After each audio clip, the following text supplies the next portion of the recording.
አካል ጉዳተኝነትን የሚያካትት ማህበረሰብ መገንባት ለተሻለ እድገት። የደብረታቦር ከተማ አስተዳደር ሴቶች ህጻናትና ማህበራዊ ጉዳይ መምሪያ ከደብረታቦር ከተማ አካል ጉዳተኞች ማህበራት ፌዴሬሽን ጋር በመተባበር ባለድርሻ አካላት በተገኙበት የአካል ጉዳተኞችን ቀን በዓለም ለ34ኛ ጊዜ በሀገራችን ለ33ኛ ጊዜ አካል ጉዳተኝነትን የሚያካትት ማህበረሰብ መገንባት ለተሻለ እድገት በሚል መሪ ሐሳብ ተከብሯል። በዕለቱ በውይይቱ ተሳታፊ የነበረችው ቃል ኪዳን ፈረደ ስለ አካል ጉዳተኝነት ግንዛቤ አለመኖሩ የዝቅተኝነት ስሜት እንዲፈጠር ምክንያት እንደሆነ ገልጻ በዓሉ መከበሩ ለአካል ጉዳተኞች ያለው ግንዛቤ ከፍ ያደርገዋል ብላለች። ነገር የለም ምቹ ሁኔታ ከተፈጠረልን እኛ አቅማችን ማሳየት እንችላለን። አሁን ምቹ ሁኔታ ለመፈጠር ነው። ሁሉም አይሰሩም አይችሉም።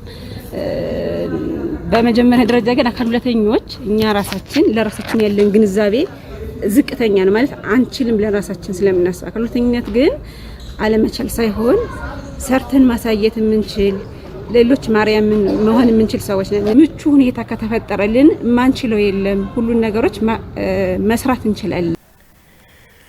የደብረታቦር ከተማ አስተዳደር የዓይነ ስውራን ማህበር ሰብሳቢ አቶ ብሩክ ቸኮለ በዓሉ መከበሩ የእኩልነት ስሜት ከማንጸባረቁ በተጨማሪ የኛም ቀን አለን ብለን እንድናስብ አስችሎናል ሲሉ ተናግረዋል። የከተማዋ መንገዶች ለአካል ጉዳተኞች ምቹ አለመሆናቸውንም አቶ ብሩክ ጨምረው ተናግረዋል። የመኪና አደጋ ወይም ደግሞ መንገዶች ብዙ ጊዜ ክፍት ከመሆናቸው አንጻር አንድ ቀን ድንገት በሆነ ምክንያት ከጥንቃቄ ጉድለት ጉድጓድ ውስጥ ቱቦ ውስጥ ልገባችል ይሆናል የሚል ከመንገድ አንጻር ስጋት አለብኝ። አካል ጉዳተኞች ደግሞ የእኩልነት ስሜት የሚሰማቸው የኛም ቀን አለን የኛም በዓል አለን እንዲሉ ያደርጋቸዋል።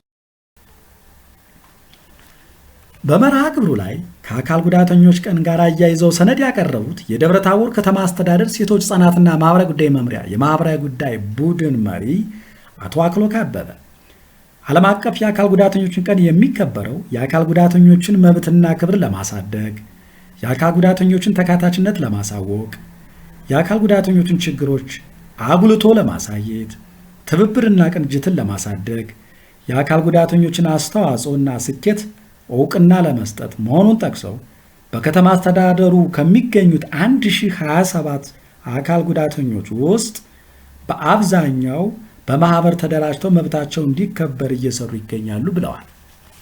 1027 በላይ የሚሆኑ የተለያየ የአካል ጉዳት ያለባቸው አካል ጉዳተኞች አሉ።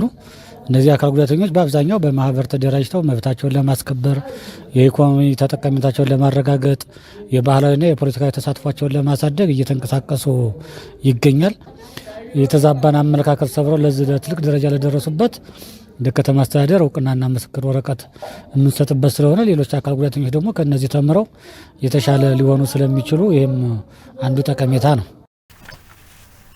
የደብረታቦር ከተማ አስተዳደር ሴቶች ህጻናትና ማህበራዊ ጉዳይ መምሪያ ተወካይ ኃላፊ አቶ ተስፋ ግዛቴ እንደገለጹት አካል ጉዳተኝነት በየትኛውም ጊዜ ባልተጠበቀ ሁኔታ በማንኛውም ሰው ላይ ሊከሰት የሚችል መሆኑን አንስተው ከአካል ጉዳተኝነት ጋር ተያይዞ በማህበረሰቡ ላይ ያለው የተሳሳተ የአስተሳሰብ ችግር ለማስተካከል መስራት እንደሚገባ ገልጸው የበዓሉ መከበር ለአካል ጉዳተኞች የወጡ አዋጆች፣ ደንቦች፣ መመሪያዎችና ፖሊሲዎች ተግባራዊነት ለማረጋገጥ የበዓሉ መከበር ትልቅ ፋይዳ አለው ብለዋል። አካል ጉዳተኞችን ያላካተተ ልማት ሙሉ አይሆንምና በከተማ ውስጥ የሚሰሩት የአካል ጉዳተኝነት የሚሰሩ ህንፃዎቻችን አካል ጉዳተኞችን ታሳቢ ያደረጉ መሆን አለባቸው። ነገር ኮሪደር ልማቶቻችን በመንሰራቸው አካል ጉዳተኞችን መንገዳችን ታሳቢ ያደረጉ ስራዎቻችን እንዲሰሩ በከተማ አስተዳደር በከንቲባችን ትልቅ ትኩረት የተሰጠው ሁኔታ ነው ያለበት። በሴፍቲኔትና በሌሎች አጋጣሚዎች በጊዜያዊና በቋሚነት እየተደገፉ ያሉ 736 አካል ጉዳተኞች እንዳሉ ገልጸው ወደፊትም ምቹ ሁኔታዎች እንደሚመቻቹላቸው ተወካይ ኃላፊው አያይዘው ተናግረዋል።